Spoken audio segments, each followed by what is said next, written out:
여러분 안녕하세요. 산업안전보건교육 과정에 오신 것을 환영합니다. 오늘은 실험실 환경안전에 대해 알아보겠습니다.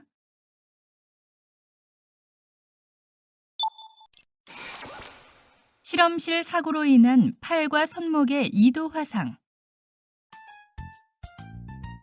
어제 그 드라마 봤어? 아니, 못 봤는데. 왜? 이번 드라마는 캐릭터들이 다 좋은 것 같아. 일주일 내내 이거 기다리는 재미로 산다니까. 완전 빠졌네. 드라마에 빠진 거니? 아님 남자 주인공에 빠진 거니? 몰라, 다 좋아. 생각만 해도 신나. 뭐가 되든 기분 좋아지는 게 있으니 좋네. 자, 실험 들어갑니다. 먼저 45도의 패널 용액을 소형 바이엘에 소분해주세요. 넘치는 것 같은데? 어머, 작아서 넘쳤네. 괜찮아. 안 괜찮을 것 같은데? 손목에 조금 묻었어. 빨리 씻어야겠다. 괜찮아? 손목은 괜찮은데 팔이 따끔하고 아프네. 어머, 옷에 묻었었네. 얼른 병원에 가보자. 응. 사례와 같은 안전사고를 예방하기 위해서는 어떤 조치가 필요한가요? 오늘은 실험실 환경안전을 주제로 연구실험실의 환경안전관리, 화학물질 관리, 연구실 안전의 종류에 대해 알아보도록 하겠습니다.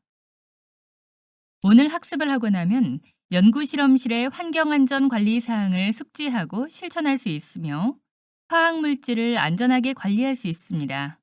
그리고 연구실 안전의 종류와 조치 사항을 이해하고 사고에 대비할 수 있습니다. 연구실험실의 환경안전 관리. 얼마 전 연구원들이 집단으로 감염된 사고 소식을 접했는데 연구원의 환경안전사고는 정말 다양한 것 같아요. 네. 그래서 연구원은 본인의 안전보건은 물론 연구실험실 내의 모든 연구원에게 피해를 주지 않도록 주의해야 합니다. 그렇다면 연구원의 안전보건수칙을 알아둬야겠네요. 안전수칙은 어떻게 되나요?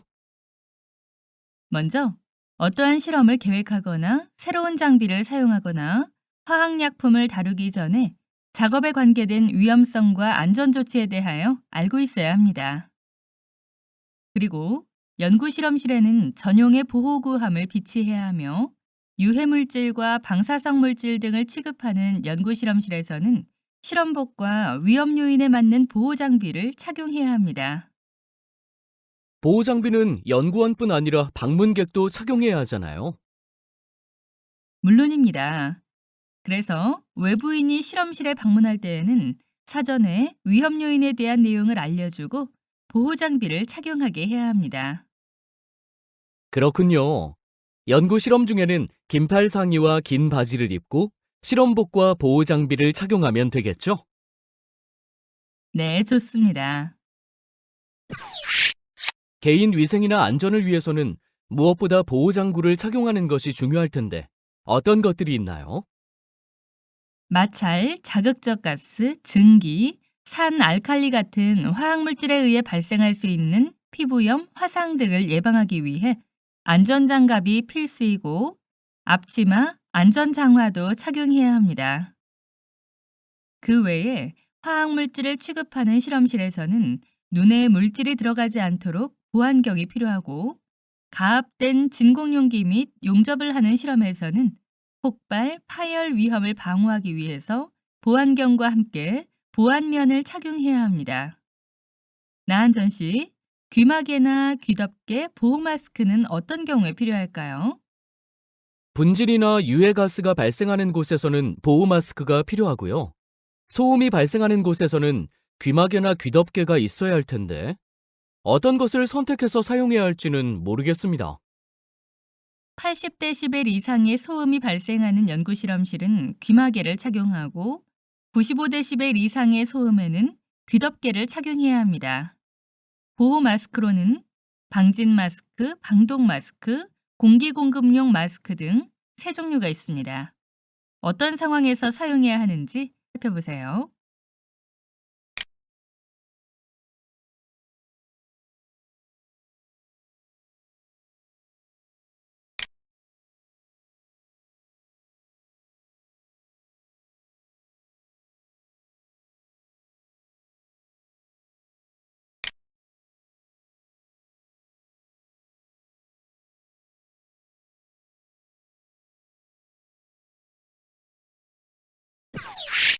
계속해서 연구원이 지켜야 할 안전보건 수칙을 알아보겠습니다.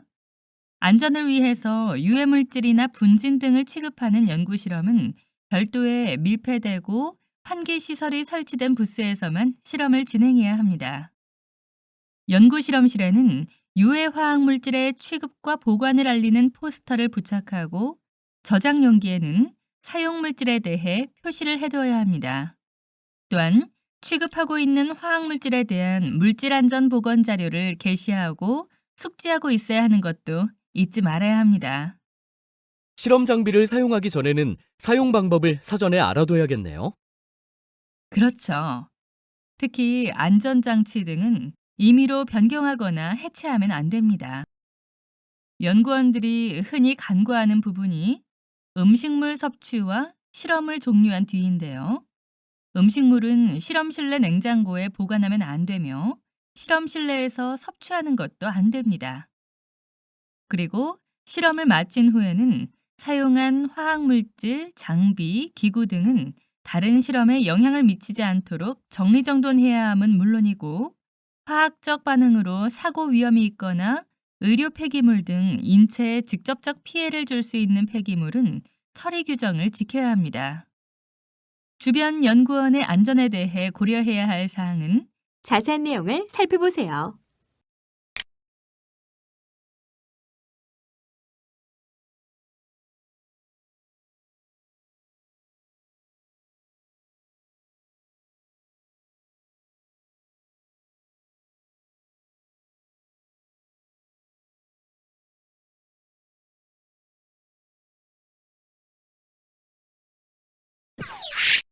자, 이번에는 안전보건관리 수칙에 대해 알아보도록 하죠.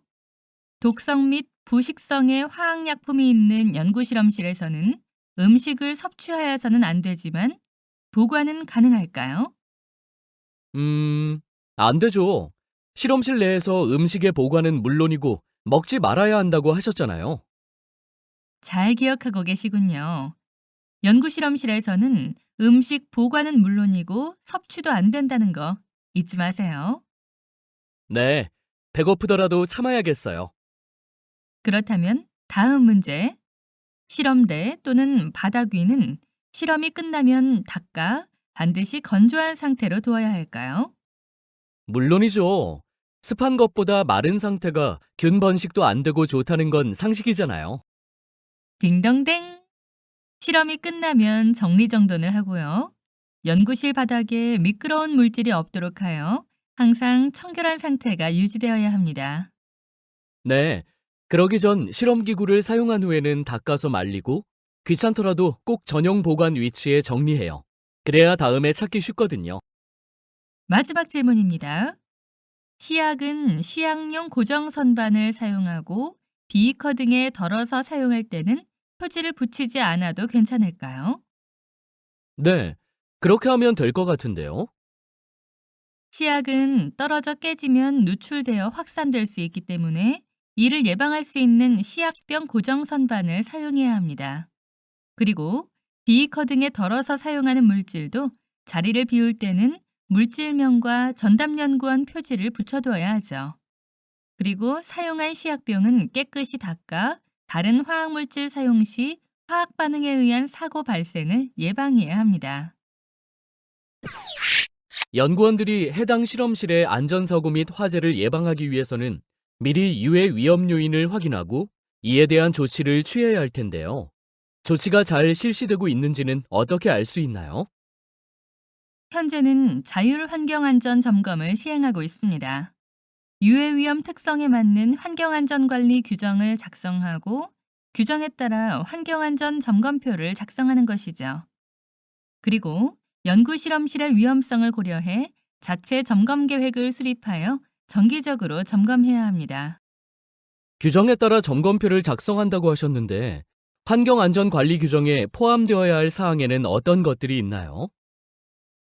안전 관련 표지 부착 관리, 위험 장비와 유해 물질의 저장 및 취급 관리, 보호구 착용 및 관리, 폐기물 처리, 비상 대응 절차 및 관리 등이 있습니다. 유해물질에 자주 노출되는 연구원들의 건강이 특히 염려되는데요. 연구원은 건강검진을 어떻게 받아야 되나요? 연구원은 건강진단 계획에 따라 건강검진을 받아야 합니다. 보통 건강검진은 연 1회 이상 받게 되어 있으며 물리화학적 유해인자 노출 여부를 연구원 스스로 확인하고 특수 건강진단을 받아야 합니다. 물리화학적 유해 인자에는 어떤 것들이 있나요?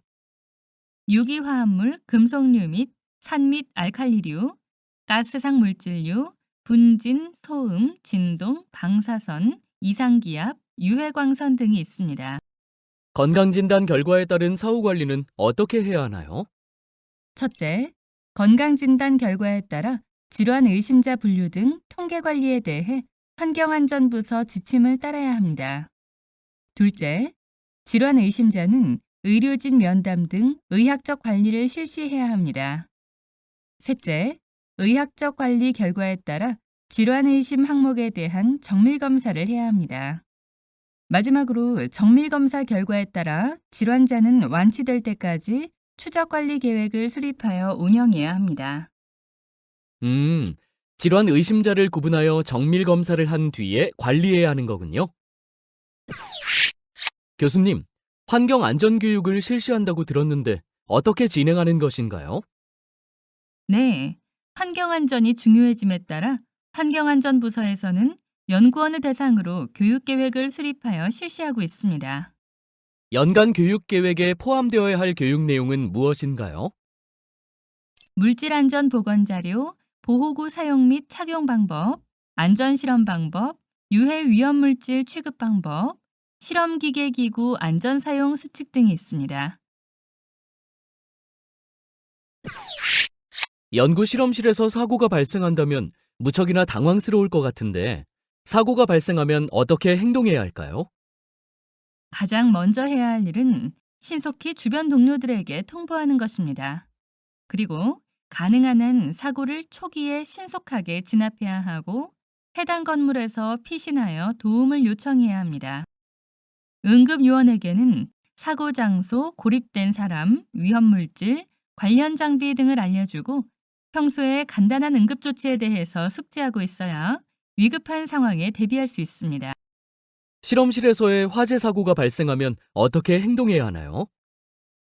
만일의 경우를 생각하여 실험실의 피난 계획을 미리 세워두면 좋고 실험실의 출입문은 중요한 피난 통로이므로 평상시에 주변 정리를 잘 해두도록 합니다. 그리고 무엇보다 중요한 것은 피난 시에는 불안감을 느끼지 말고 차분하고 침착하게 행동해야 한다는 것입니다. 네, 당황하지 않고 특히나 연기 속을 통과하여 대피할 경우에는 자세를 최대한 낮추고 신속하게 대피해야 한다고 들었습니다. 네. 그리고 아래층으로 대피가 불가능할 경우에는 건물 옥상으로 이동하여 구조를 요청하도록 하고 이때 엘리베이터를 사용하지 말고 반드시 피난 통로나 계단을 이용하여 대피하도록 합니다. 교수님, 만약 사고가 발생해서 응급처치를 해야 할 상황이 닥칠 수도 있잖아요. 그때 알아두어야 할 것을 소개해 주세요.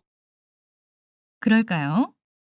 호흡 정지와 심한 출혈, 화상이 발생하였을 때의 응급처치 방법을 알려드릴게요. 먼저 환자가 바닥에 의식을 잃고 호흡이 정지된 경우에는 당장 인공호흡을 실시해야 합니다. 호흡과 맥박이 없는 경우라면 심폐소생술을 실시하면서 119에 신고하는 등의 도움을 요청해야 하고 주변에 자동 제세동기가 있는 경우에는 주변 사람에게 자동 제세동기를 가져다 달라고 해야 합니다. 심하게 출혈이 일어나는 경우에는 어떻게 해야 할까요? 다친 사람도 주변인들도 피를 보면 더 당황할 것 같아요.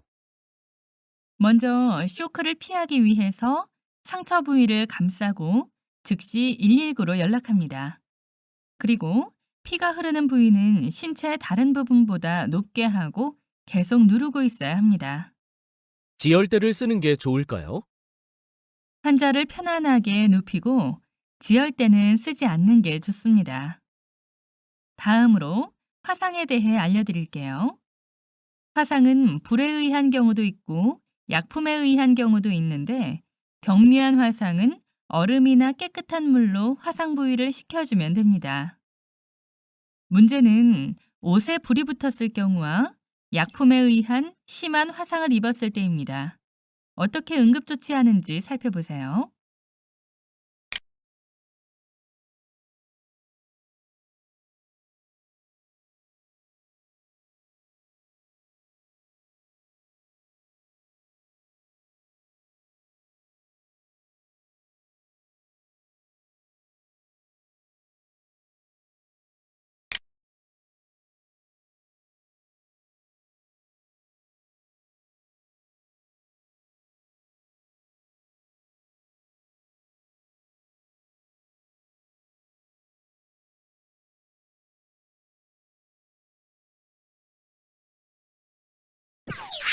지금까지 연구실험실의 환경안전관리 사항에 대해 살펴보았습니다. 정리해 볼까요? 교수님, 화면에 연구 실험실의 일반적인 풍경이 나오는데요. 어떻게 안전 관리를 해야 하는지 하나씩 체크하면서 알려주세요. 네, 하나씩 읽어보세요.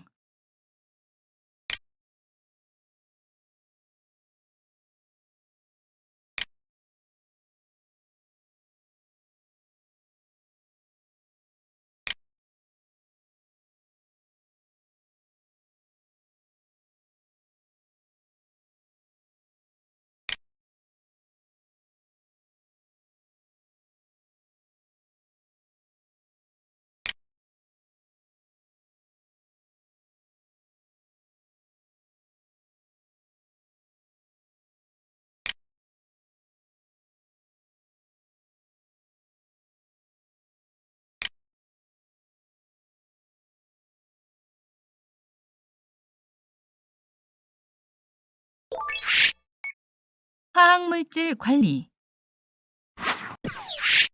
나은전 씨, 연구실험실에서 가장 위험성이 크고 사고 사례가 많은 것을 꼽으라면 무엇이 있을까요? 글쎄요. 아무래도 화재의 폭발을 일으킬 수 있는 인화성 물질과 질병이나 환경 오염을 유발하는 유해 물질이죠. 네, 맞습니다. 인화성 물질과 함께 질병을 일으킬 수 있는 유해 물질, 환경 유해 물질 등에 대한 안전 관리가 무척이나 중요합니다. 화학 물질을 관리하려면 어떻게 해야 할까요? 화학물질 관리는 화학물질의 저장, 취급, 물성별 안전조치, 화학 폐기물 관리로 나누어 생각해 볼 수 있습니다. 하나씩 살펴보겠습니다. 먼저 화학물질의 저장부터 살펴보기로 하죠.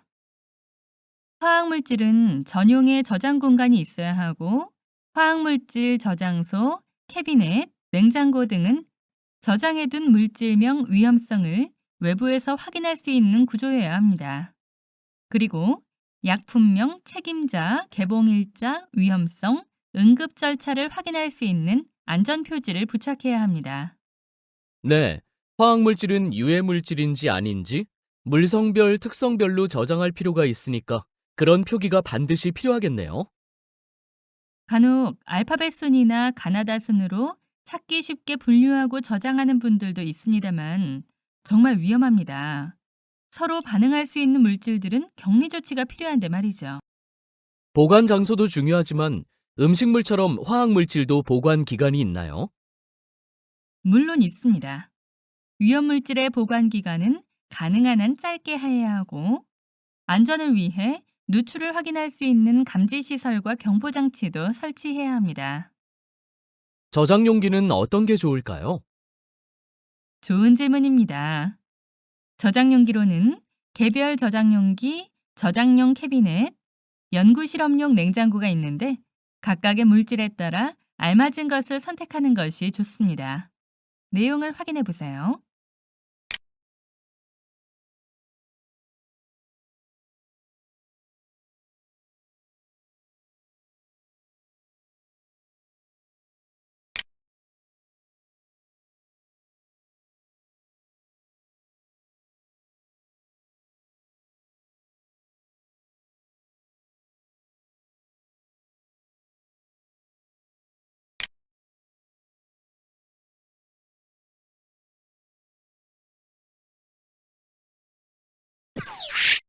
다음은 화학물질을 취급할 때 주의사항에 대해 알아보겠습니다. 나은전 씨, 화학물질 취급 시 주의할 점에 대해 알고 있는 것이 있나요?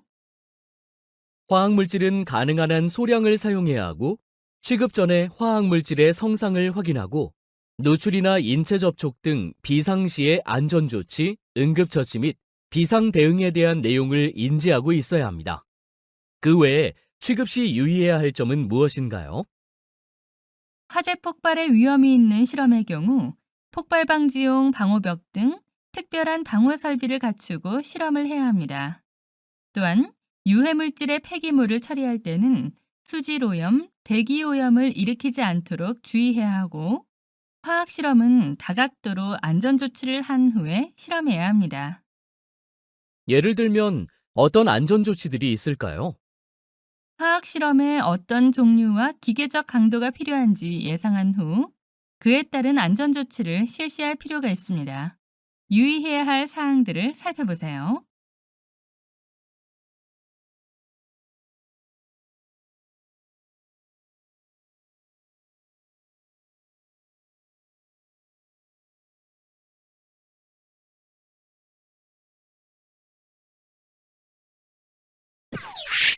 다음으로 화학물질을 운반할 때 주의해야 할 점을 설명해 주세요.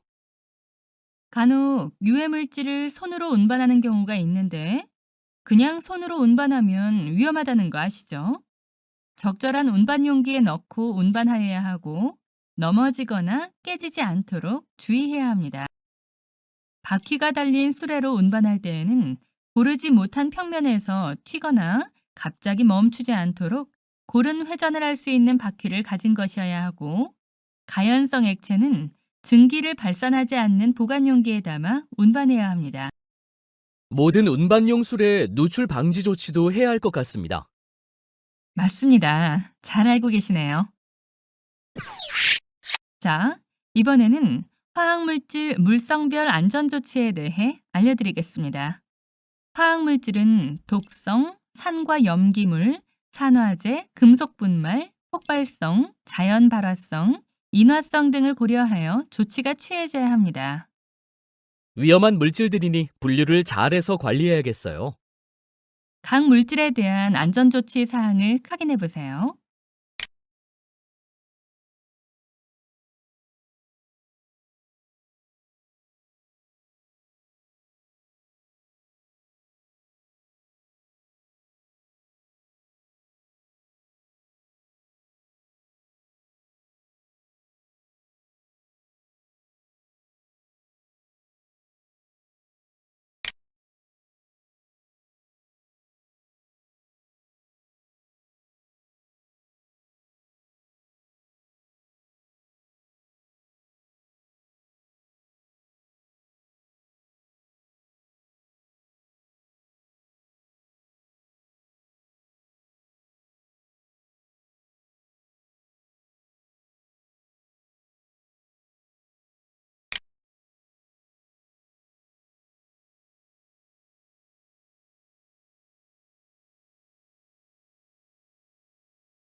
화학물질을 저장하고 운반하고 처리하는 데에는 온 힘을 쏟으면서 정작 사용 후 폐기물 처리에는 소홀한 경우들을 본 적이 있어요.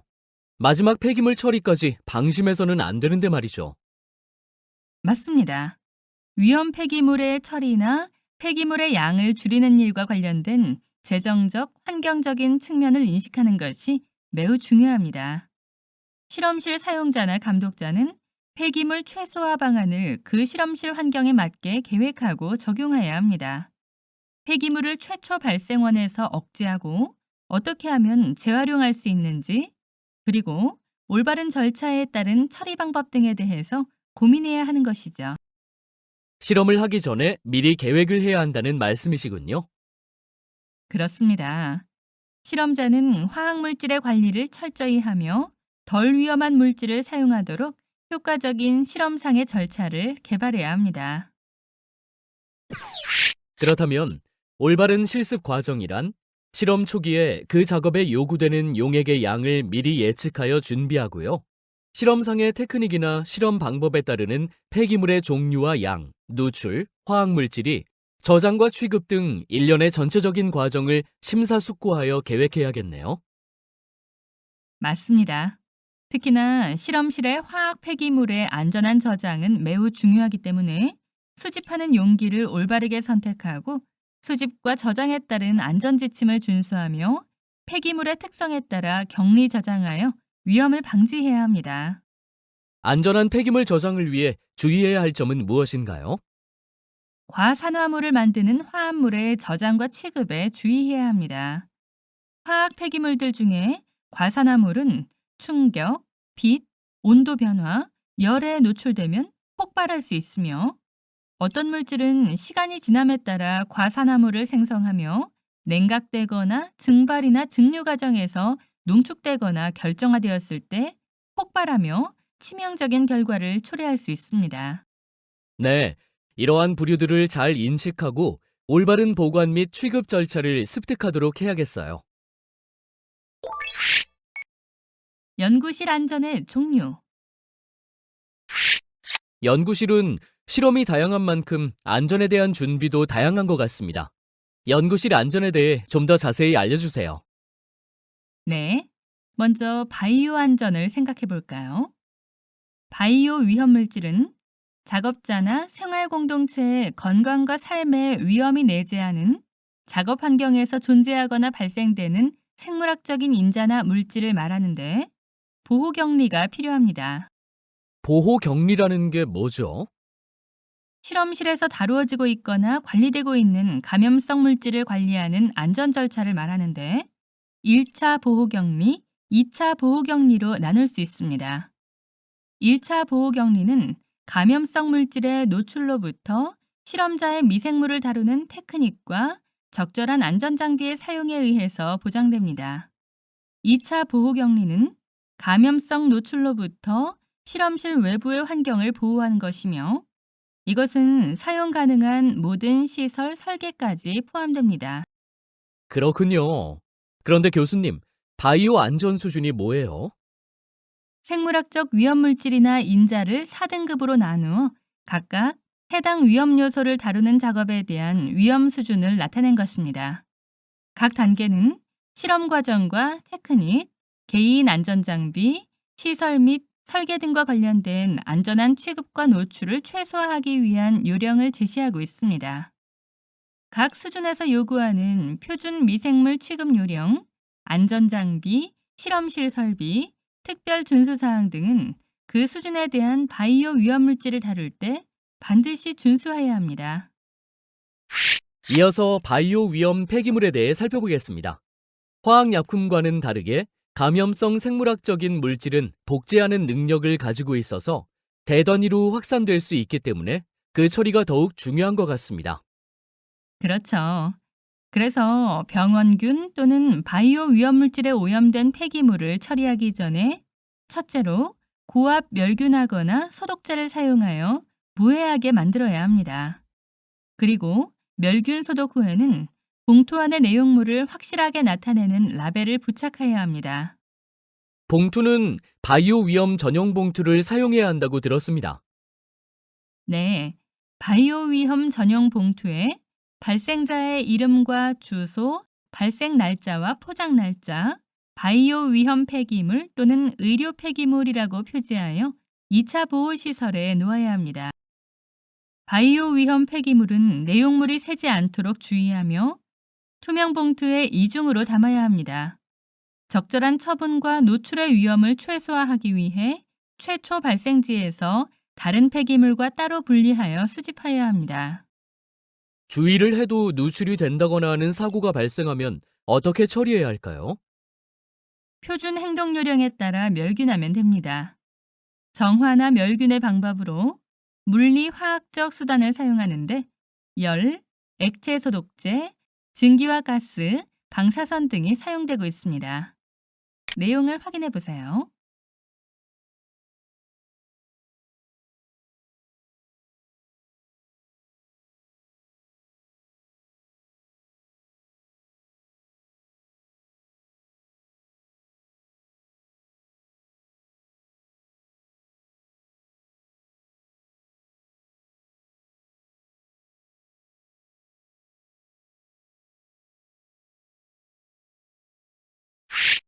실험실의 동물 관리에 대해 알아볼 차례입니다. 실험용 동물 시설은 실험실의 특별한 형태입니다. 동물의 활동이 새로운 위험성을 제공할 수 있기 때문이죠. 가령 동물이 물거나 핥히거나 하는 행동이 동물 특유의 질병을 인간에게 전염시킬 수 있으니까요. 그렇군요. 동물도 바이오 안전 수준이 있나요? 동물 바이오 안전 수준도 1에서 4단계까지 분류하고 개인과 주위 환경을 보호하는 최소한의 표준 행동 요령을 제시하고 있습니다. 만일 이러한 형태의 실험을 수행하는 미경험자라면 전문가에게 도움을 받거나 동물 바이오 안전 수준 1에서 4단계에 지정된 물질이나 인자에 감염된 동물을 다룰 때 적용할 수 있는 동물 시설과 수행 방법에 대한 적절한 훈련을 받아야 합니다. 방사선 취급에 대한 불안이 높은데 이에 대한 안전 조치로는 무엇이 있을까요? 방사선 취급은 밀봉 선원 및 방사선 발생 장치 취급 시, 개봉 선원 취급 시, 기타 주의 사항으로 나누어 살펴볼 수 있습니다. 내용을 확인해 보세요.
교수님, 실험실에서 가스를 사용하는 경우가 있잖아요.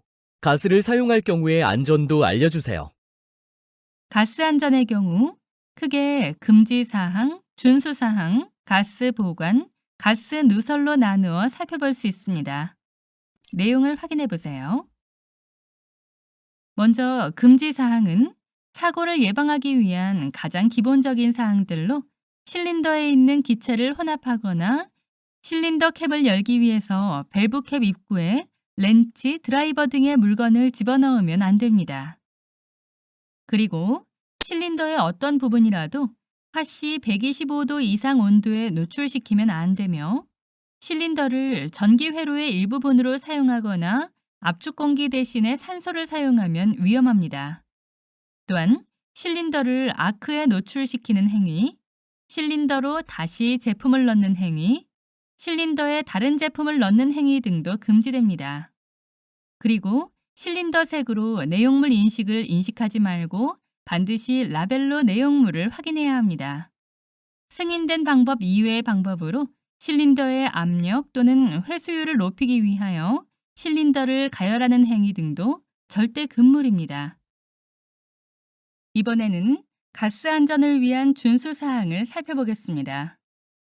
첫 번째로 사용할 기체 및 관련 장비를 알고 이해하며 사용하는 기체의 MSDS를 참조하여 올바른 개인보호구 및 특이사항을 알아두어야 합니다.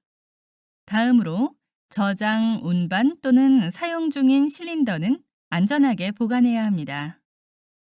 실린더로부터 기체를 안전하게 사용하기 위해서는 레귤레이터 또는 조절 밸브를 사용하는데 사용하는 기체의 특성에 적합한 조절기를 사용합니다. 압력 서비스 등급이 낮은 실린더나 배관 회선에 연결을 할 때는 조절기와 레귤레이터를 사용하며 실린더로부터 역류를 방지하기 위하여 체크 밸브를 사용하도록 합니다. 또한 실린더 사용을 위하여 밸브 아웃렛 실은 천천히 열어야 하고 실린더가 공정 시스템에 연결된 후에는 실린더 밸브를 천천히 주의하면서 열어야 합니다. 그 외 사항들은 화면을 통해 살펴보세요. 가스 보관에 대해 살펴보겠습니다. 가스 보관 시 실린더는 똑바로 세워 보관하고 밸브 아웃렛 실과 밸브 보호 캡을 부착해 두어야 합니다. 보관, 운반 또는 사용 중인 실린더는 안전하게 보관해야 하며 용도에 적합한 장소에 실린더를 보관합니다. 실린더 보관법이 따로 있나요? 우선 채워져 있는 실린더와 빈 실린더를 따로 보관하는 게 좋고요. 특정 작업을 위하여 필요한 압축가스 양만을 실린더는 건냉하고 통풍이 잘 되고 안전한 장소에서 보관합니다. 적어도 20피트의 거리를 두거나 방화벽으로 산화성 물질과 가연성, 연소성 물질을 분리해야 합니다. 그리고 만일 기체가 배출되고 축적될 수 있는 장소에서는 대기를 모니터해야 합니다. 보관해서는 안 될 장소가 있을까요? 실린더는 쉽게 접근할 수 있는 장소에 보관해야 합니다. 그리고 담당자는 보관 중인 실린더를 정기적으로 또는 적어도 일주일에 한 번 눈으로 직접 확인하고 누출 또는 문제가 있는지를 확인해야 합니다. 하지만 그렇다고 사람들의 발길이 잦은 곳이나 비상탈출구에는 실린더를 보관하지 않죠. 실린더 보관 장소에는 사람들의 출입을 제한해야 합니다. 보관과 관련한 금지 사항은 무엇인가요? 보관 온도가 화씨 125도를 초과하는 경우 산화성 또는 가연성 기체의 보관 장소에 흡연 또는 화기 노출 행위, 제설제와 같은 부식성 물질의 실린더를 노출시키는 행위는 해서는 안 됩니다. 가스 누출은 가스 용기 밸브, 레귤레이터 및 연결 부위에서 발생합니다. 장비를 정기적으로 점검하는 것은 물론이고 설치할 때마다 점검합니다. 어떤 용기라도 가스가 셀 수 있습니다. 따라서 환기는 필수적이며 비눗물, 인증받은 누출검사 용액 또는 검지기를 사용하여 가스 누출을 점검해야 합니다. 그리고 불꽃 사용을 절대 금지해야 합니다. 만약 가스 용기가 새고 밸브나 패킹 너트를 조여도 그 누출을 멈출 수 없으면 어떻게 처리해야 하나요? 가스 용기 밸브를 잠그고 용기에 결함이 있음을 알리는 꼬리표를 단 뒤에 레귤레이터를 달아 가스 용기 밸브를 통한 누출을 임시로 멈추게 합니다. 새는 가스 용기는 선적하지 말고 옥외 등 환기가 잘 되는 곳이나 흉 후드가 설치된 장소로 옮긴 후에 공급자에 연락한 후 지시사항을 따르도록 합니다. 그리고 유독한 가스인 경우는 가스 마스크나 자급식 호흡기를 착용하도록 합니다. 마지막으로 레이저 안전에 대해 살펴보겠습니다. 레이저가 위험한 이유는 피부 화상이 발생될 수 있기 때문인데요. 손상의 가능성 및 정도는 파장과 출력에 따라 변화할 수 있습니다. 레이저 시스템 중 일부는 중장비의 일부분이기 때문에 운영자와 작업 영역에 있는 모든 사람들의 세심한 주의가 필요하다고 들었어요. 맞습니다. 레이저는 옷이나 종이를 태우거나 용재와 다른 가연성 물질을 발화시킬 수 있을 정도로 강력합니다. 고출력 레이저 사용 시에는 뜨겁거나 녹는 금속 물질이 있을 수 있고 작업 중에 파편 같은 것이 발생할 수도 있습니다. 그렇다면 레이저의 위험성은 레이저의 파장과 출력, 그리고 빔 특성에 따라 달라지겠네요. 네, 레이저 등급은 클래스 1에서 클래스 4까지 있습니다. 등급 번호가 크면 클수록 레이저 시스템이 갖는 위험은 더 커집니다. 라벨에는 레이저 등급 외에도 경고 문구와 함께 출력 정보를 표시합니다. 레이저의 등급은 확인해 보세요.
마지막으로 레이저 제어법에 대해 알아보도록 하죠.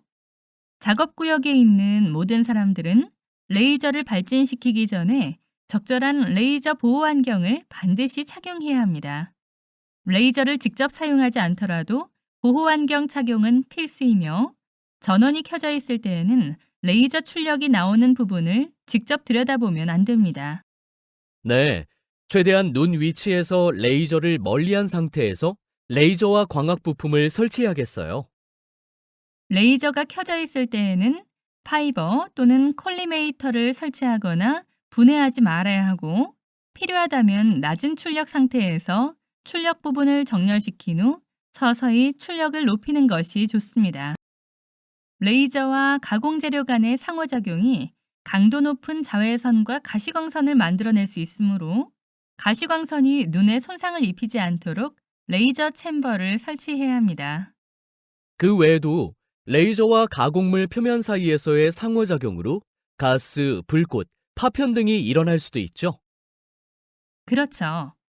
그래서 레이저는 도어 인터락이 설치되어 있는 공간에서 사용해야 합니다. 경고 표시도 해두고 레이저 운전 중에는 레이저 안전수칙을 교육받은 사람만이 들어갈 수 있도록 접근을 통제해야 하는 것은 물론 레이저를 운영하는 사람은 레이저가 사용 중임을 알리고 레이저 작업구역을 통제할 책임이 있습니다. 마지막으로 당부사항이 있다면 무엇인가요? 어두운 환경에서 레이저 사용을 삼가해야 한다는 것과 광학 출력 커넥터에 커플링 파이버 등을 연결하지 않은 상태에서는 레이저를 사용하지 말아야 한다는 점도 꼭 기억해 두세요. 앞서 제시해드렸던 질문 내용을 기억하시고 그 질문에 대한 전문가의 조언을 참고해 보세요. 그리고 앞에서 본 사례가 생각나지 않으시면 다시 한번 살펴보시기 바랍니다. 어제 그 드라마 봤어? 아니, 못 봤는데. 왜?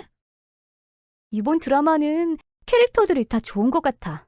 일주일 내내 이거 기다리는 재미로 산다니까. 완전 빠졌네. 드라마에 빠진 거니? 아님 남자 주인공에 빠진 거니? 몰라, 다 좋아. 생각만 해도 신나. 뭐가 되든 기분 좋아지는 게 있으니 좋네.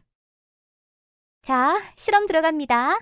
먼저 45도의 패널 용액을 소형 바이엘에 소분해주세요. 넘치는 것 같은데? 어머, 작아서 넘쳤네. 괜찮아. 안 괜찮을 것 같은데? 손목에 조금 묻었어. 빨리 씻어야겠다. 괜찮아? 손목은 괜찮은데 팔이 따끔하고 아프네. 어머, 옷에 묻었었네. 얼른 병원에 가보자. 응,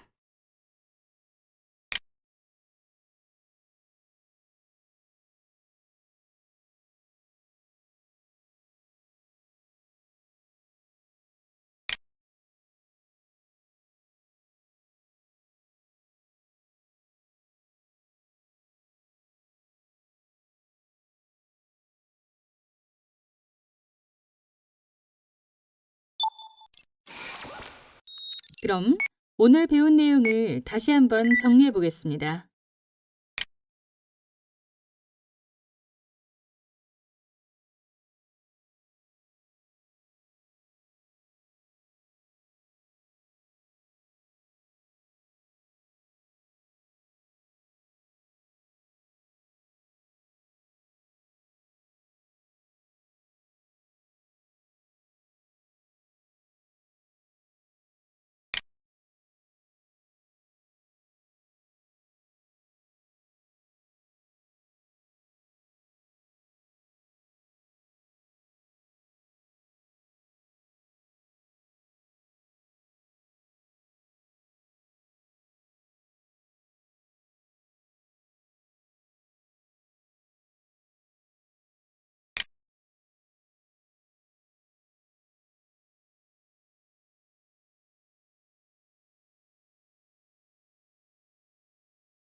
이것으로 이번 시간 학습을 마치도록 하겠습니다. 수고하셨습니다.